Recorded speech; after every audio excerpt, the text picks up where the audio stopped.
Bonjour, en ce jour de Shabbat, nous allons passer néanmoins un moment autour de la parole de Dieu. Ce matin, nous avons eu beaucoup de difficultés, nous n'avons même pas pu émettre.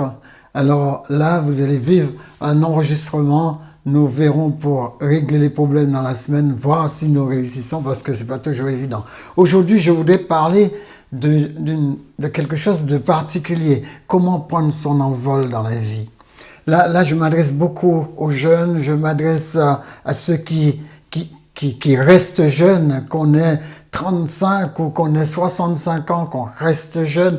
On peut toujours entreprendre parce que la Bible nous dit « Mais ceux qui se confient en l'Éternel renouvellent leurs forces ». Donc, je voudrais bien vous spécifier que quand je ne parle pas que d'un seul domaine économique. Je parle aussi de la santé, je parle aussi de l'intellect, je parle aussi de l'entretien du corps au niveau santé, mais surtout au niveau de tout ce qu'on peut prévenir.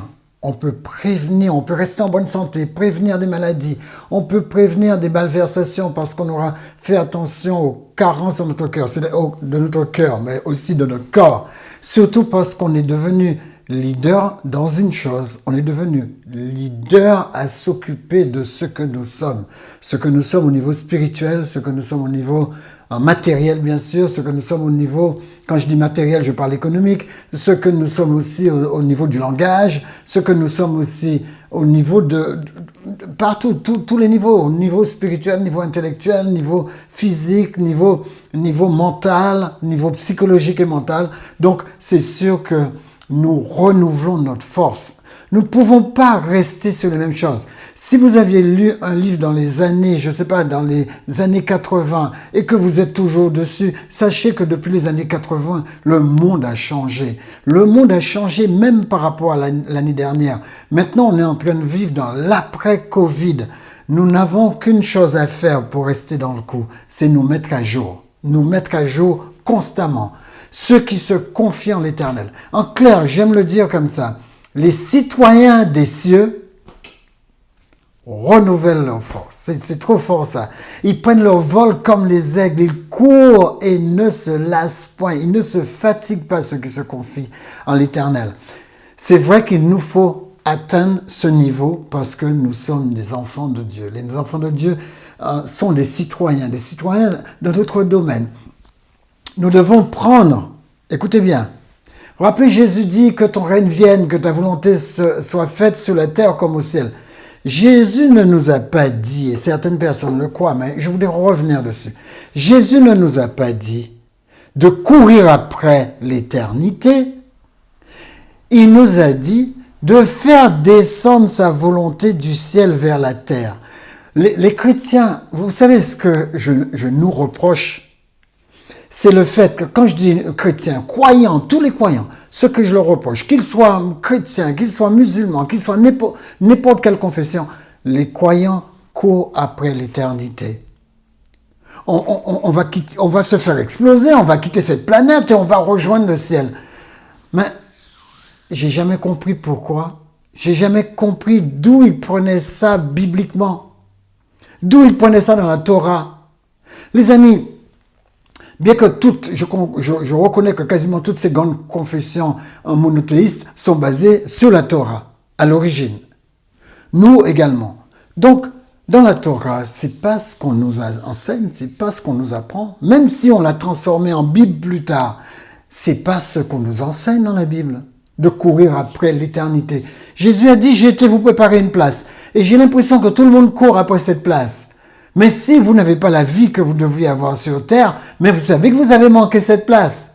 Et le but du Christ, c'est pas nous faire courir après une place. Le but du Christ, c'est nous faire vivre ici. Il nous a conçus pour vivre. C'est un vaste programme. Donc, les gens qui courent après l'éternité, attention. Arrêtez de dire à vos enfants, ça c'est le monde, ça c'est le monde. Vous savez, le monde est tout autour de nous. Le monde est en nous, il est tout autour de nous. Maintenant, c'est vrai que la Bible, quand il parle du monde, il parle de la philosophie du monde. Il parle pas de la belle voiture, il parle pas de la belle maison, il parle pas de, je sais pas moi, tout ce qui pourrait être magnifique autour de vous. Les amis, mais vivez les choses de toute manière, vous allez quitter la planète. Donc, ne vivez pas après une hypothétique éternité, personne ne vous a demandé ça. Vivez la vie que vous avez. Et dites-vous que le citoyen des cieux doit faire sortir la volonté de Dieu du ciel, parce que ça c'est chez nous. Il doit le faire, l'établir sur la planète. Et c'est dans tous les domaines. C'est dans au niveau des aptitudes, il doit se déployer. Au niveau des attitudes, il doit revêtir le caractère de Dieu. Et ensuite, il pourra prendre de l'altitude, il pourra prendre son envol. Parce que ce que Dieu veut, c'est que nous puissions mettre en place une réputation, parce qu'il en va de sa réputation. Si les enfants de Dieu ne sont pas réputés, à quoi ça sert? Si on doit toujours se cacher dans un coin en attendant l'éternité, mais à quoi ça sert? Que va devenir le monde si on est à ce stade? Les amis, pour atteindre votre objectif, prenez votre envol. Prenez votre envol, faites le ménage. Vous êtes appelé à être un citoyen du ciel, c'est-à-dire un leader dans votre domaine, un leader dans votre vie, un leader dans votre communauté, un leader dans votre communication, un leader de votre manière de vous tenir. Il en va de l'attitude de Dieu que vous devez revêtir. Vous devez revêtir les caractéristiques de Dieu. Donc, allons un peu plus loin. On prend notre envol. Donc, sachez que je peux vous donner toutes les informations que je veux. Les informations ne changent personne. Je peux vous décortiquer la Bible comme je le fais samedi après samedi. Mais ce n'est pas ça qui va vous changer.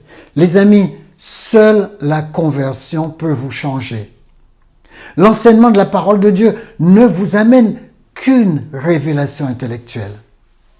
Oui, effectivement, même si c'est le Saint-Esprit qui est dans la parole, ça vous amène qu'une révélation intellectuelle.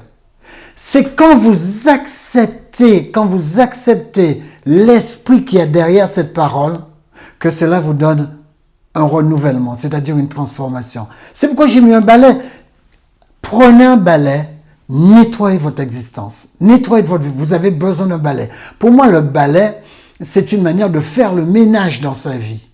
Faire le ménage. Vous savez, faire le ménage, les Anglais l'ont traduit par manager. Manager. Donc, ce qui fait que faire le ménage, c'est manager. D'accord? En français, si on prend cet anglicisme.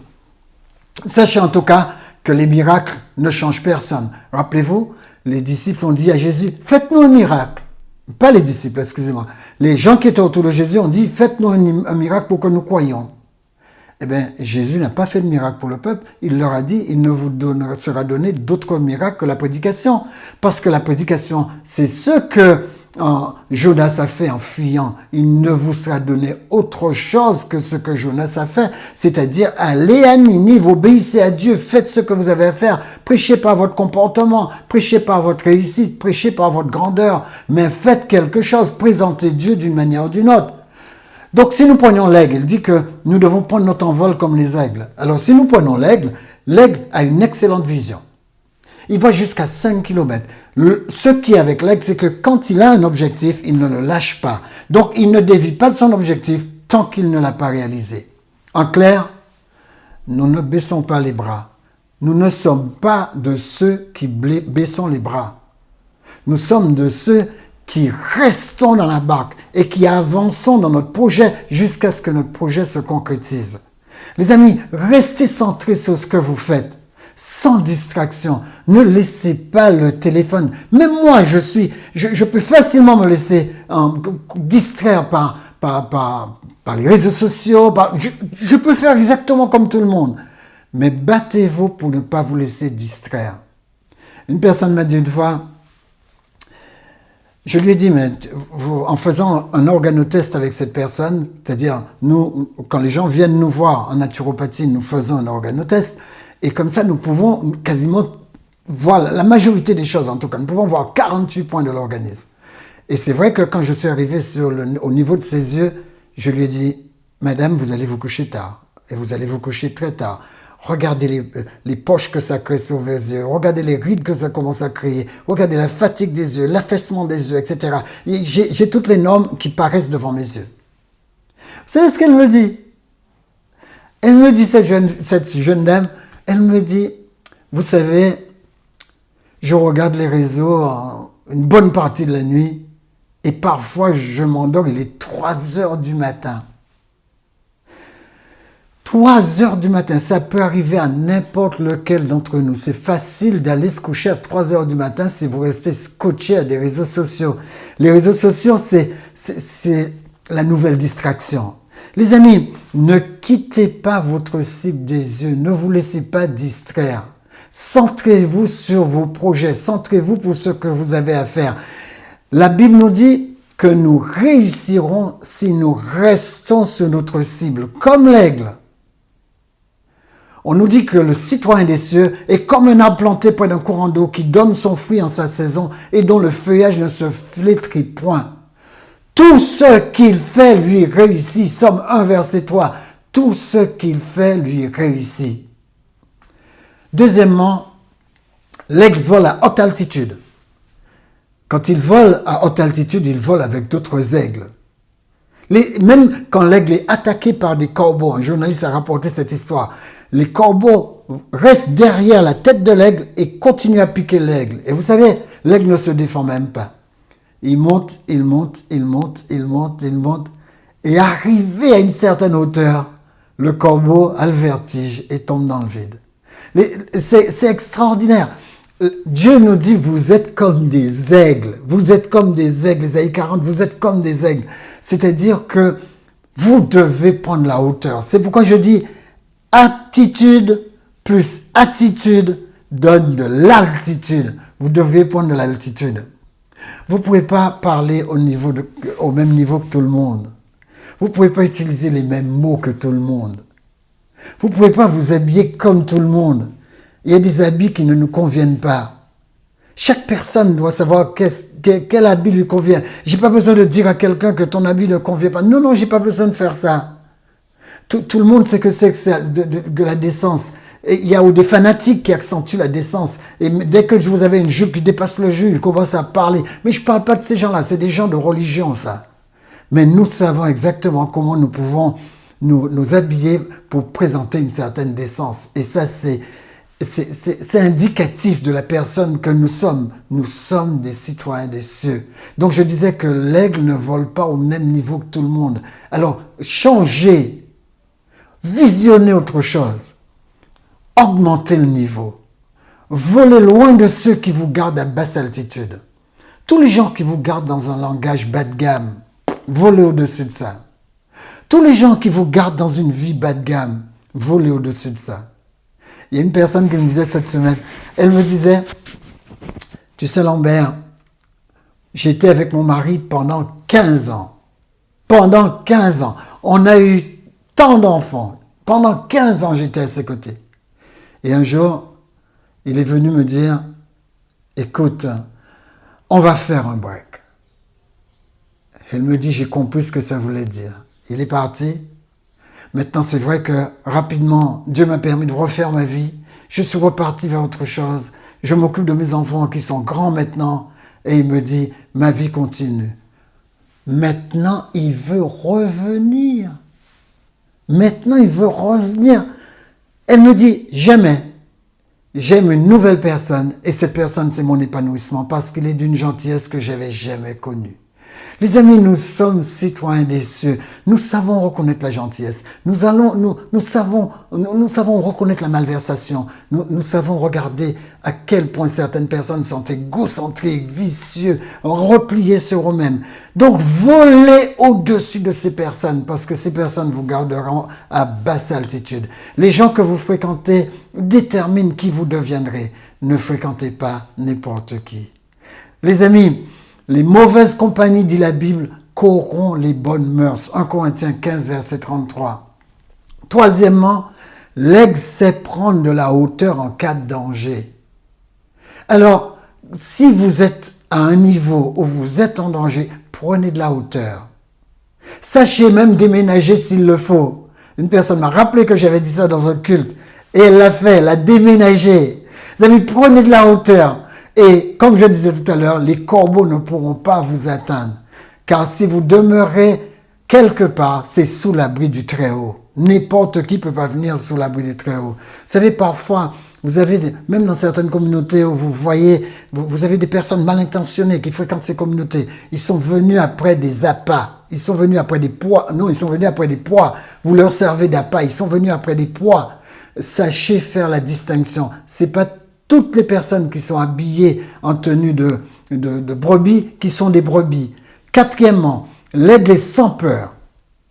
L'aigle est sans peur. Moi, je suis content des fois, dans le test, on voit que certaines personnes gèrent bien la peur. La majorité des personnes gèrent bien la peur. Et moi, je trouve ça extraordinaire. Les personnes qui gèrent bien le deuil, bien la peur, souvent, ce sont des personnes qui croient en Dieu. Les amis, l'aigle est sans peur et l'aigle est combatif. Il n'est pas passionné par la taille de ses poids, ni par la taille des tempêtes. Rien n'arrête l'aigle.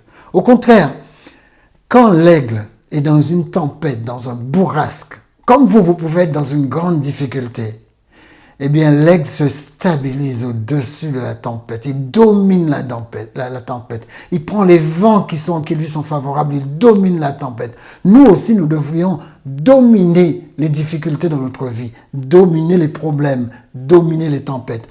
Faites face à vos problèmes sans peur, car à l'intérieur de vos problèmes est souvent caché un trésor d'opportunités. Les tentations, 1 Corinthiens 10, 13 nous dit, les tentations qui nous ont assaillis sont communes à tous les hommes. À tous les hommes. Ne croyez pas que parce que vous êtes citoyen des cieux, vous n'aurez pas des tribulations. Vous aurez vos tribulations. Mais comme la tribulation est commune à tous les hommes, vous allez voler au-dessus de la tribulation. Cinquièmement, l'aigle n'est pas un charognard. On mange de la nourriture fraîche. Beaucoup de bactéries, les bactéries pathologiques, viennent du fait que les gens mangent beaucoup de nourriture cuite. Ils mangent trop peu de nourriture crue. Battez-vous pour changer votre alimentation, parce que votre alimentation changera votre vie. Les amis, je suis sérieux en disant ça. J'ai changé mon alimentation et j'ai vu comment ma santé s'est beaucoup améliorée. C'est la nuit et le jour. Vous savez, les personnes que je soigne me font toujours cette remarque. Je me sens mieux dans ma peau. Je ne me sens pas alourdi.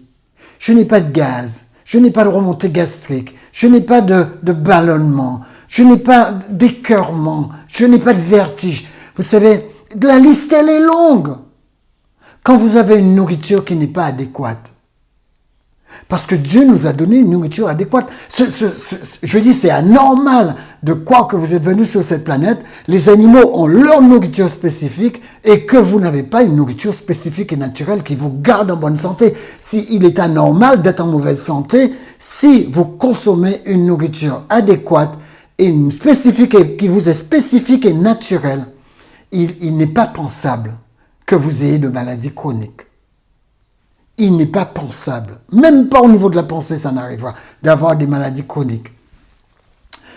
Souvent, quand je fais un organotest, je vois que les gens ont souvent beaucoup de carences. Beaucoup de carences. Et ce n'est pas les petites carences, ce n'est pas des carences qui sont... Il y a plusieurs couleurs, mais ce n'est pas les carences qui sont dans le bleu. Encore, c'est des petites carences. Ça peut se corriger avec l'alimentation. Mais quand vous avez des carences qui sont quasiment dans le rouge, quand vous avez un manque de calcium chronique, petit à petit, ce sont vos os qui se préparent à toutes sortes de maladies, à toutes sortes de faiblesses, surtout de la faiblesse. Quand vos os cassent et que ça ne se répare pas, eh bien tout ça fait pas. Les carences nous appellent à l'ordre. Ils nous disent, tu peux faire de la prévention là, ne vous privez pas de ça, faites un check-up. Mais faites un check-up, pas seulement un check-up spirituel, parce que si vous êtes un super aigle spirituel et que vous ne pouvez pas vous poser quelque part sans vous casser une patte, il y a quelque chose qui ne va pas. Les amis, regardez bien, l'aigle n'est pas un charognard. Il mange de la nourriture fraîche. Et le problème, c'est que lui, il crée l'opportunité. Il n'attend pas qu'un animal blessé vienne jusqu'à lui. Il crée cette opportunité d'aller jusqu'à l'animal et de se nourrir. L'apôtre Paul le dit ainsi en Philippiens 3, versets 13 à 14. Je fais une chose. J'oublie ce qui est en arrière. D'accord? J'oublie ce qui est en arrière. Et je pars vers l'avant. Je cours vers le but pour remporter le prix de la vocation céleste de Dieu en Jésus-Christ.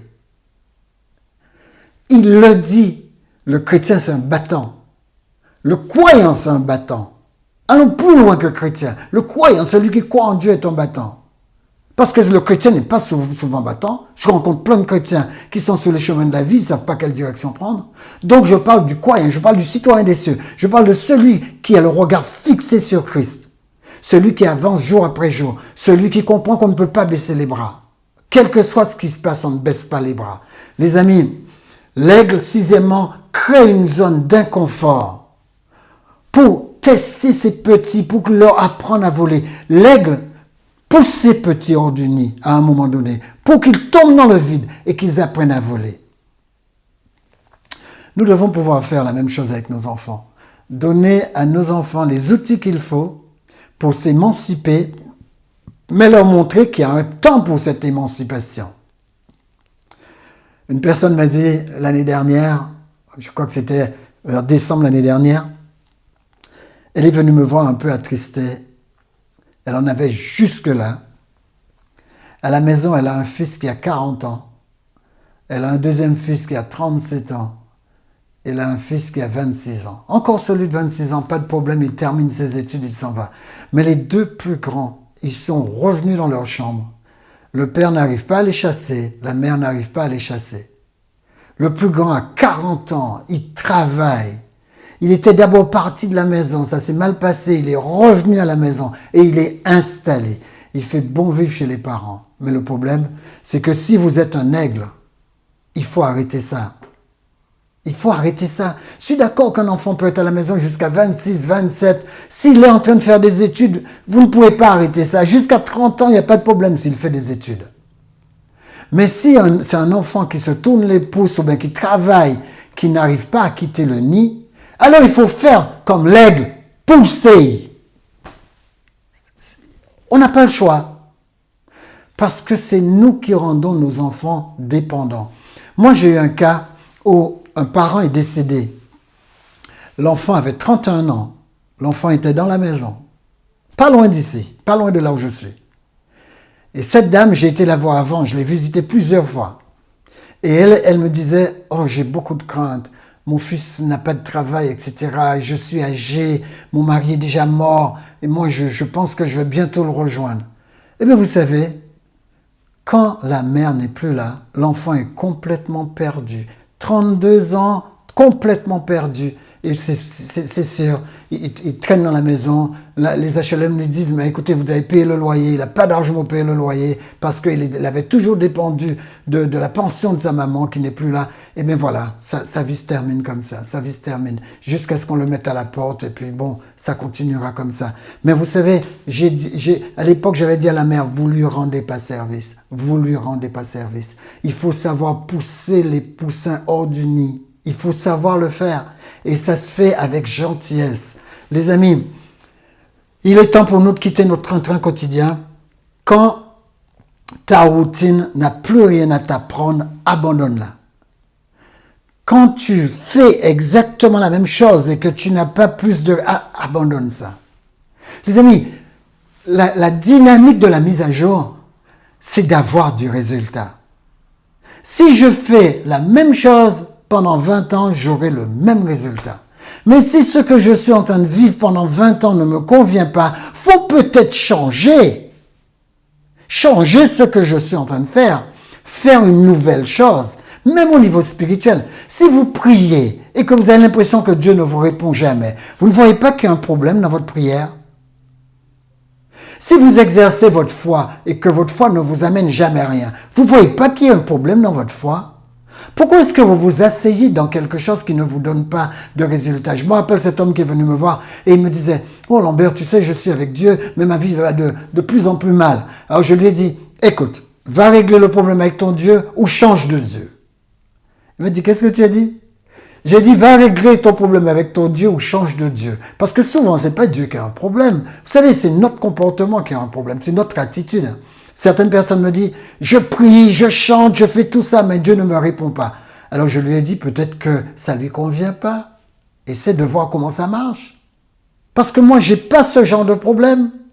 Alors, si vous vous créez une zone de confort, c'est vrai peut-être qu'il faut la quitter. Il faut la quitter, comme ces enfants de 30 et quelques années qui sont chez maman et papa. Il faut parfois quitter le nid, quitter la zone de confort pour enfin commencer une vraie vie. C'est quand Joseph a quitté sa zone de confort qu'il est monté sur le trône. C'est pas quand il est resté chez lui. Les amis, la vraie vie, c'est votre envol.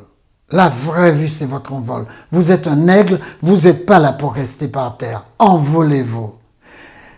La Bible dit que quand Jésus reviendra et qu'on ira sur cette nouvelle terre, c'est-à-dire qu'on s'installera à nouveau sur la terre qui aura été restaurée, le texte dit dans Isaïe 65, verset 17, « On ne se rappellera pas les choses passées, elles ne remonteront plus à l'esprit. » Vous savez, c'est exactement la même chose qui vous arrive quand vous lâchez votre ancienne manière de faire et que vous passez à autre chose.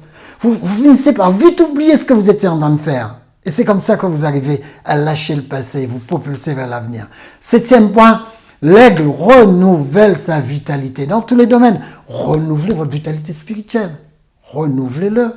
Vous savez comment faire maintenant. Reprendre la méditation de la parole de Dieu. Renouvelez votre vitalité spirituelle. Remplacez aussi vos anciennes pensées pour renouveler ce qu'il y a dans votre cerveau. Ne gardez pas les mêmes pensées. Allez plus loin. C'est la raison pour laquelle l'apôtre Paul dit « La lumière, c'est-à-dire la parole de Dieu, brillera de plus en plus jusqu'au lever du jour. » Donc prenez le temps de remplacer votre ancienne pensée. Comment est-ce que vous voyez Dieu? Changez votre pensée. Arrachez vos mauvaises habitudes. Jetez-les à la poubelle. Prenez de nouvelles habitudes. Abandonnez ce qui ne vous valorise pas. Si vous avez des choses dans votre vie, ne serait-ce que si vous roulez un vélo et vous tombez tout le temps dessus et que vous voyez qu'il est tout le temps défectueux, changez de vélo. Mais faites la même chose dans la vie. Si vous utilisez quelque chose qui ne vous donne pas de résultat, abandonnez cette chose parce que cette chose ne vous valorise pas. Lâchez ce qui vous retient aussi dans le passé. Il est parfois temps de nettoyer son téléphone. Il y a des gens qu'il faut lâcher. Et il y a de nouvelles personnes qu'il faut faire entrer dans le téléphone. Les amis, fabriquez-vous de nouveaux amis. Passez à autre chose. Faites le ménage dans votre vie. Et je terminerai là, car rien n'est hors de la portée de celui qui croit. Éternel dans le Père Céleste, merci de mettre la main sur chaque personne qui aura écouté cette vidéo. Pose ta main sur eux, Éternel, et que le fait de poser ta main sur eux puisse régénérer leur existence, régénérer leurs pensées, régénérer leur vision, régénérer leur plan de vie, régénérer leurs pensées, mais aussi régénérer leur famille. C'est la grâce que je te demande aujourd'hui au nom de ton Fils Jésus qui est mort pour nous et qui nous a donné cette possibilité d'entrer en contact avec toi. Amen. Que Dieu vous bénisse et qu'il vous garde. À la semaine prochaine. Au revoir.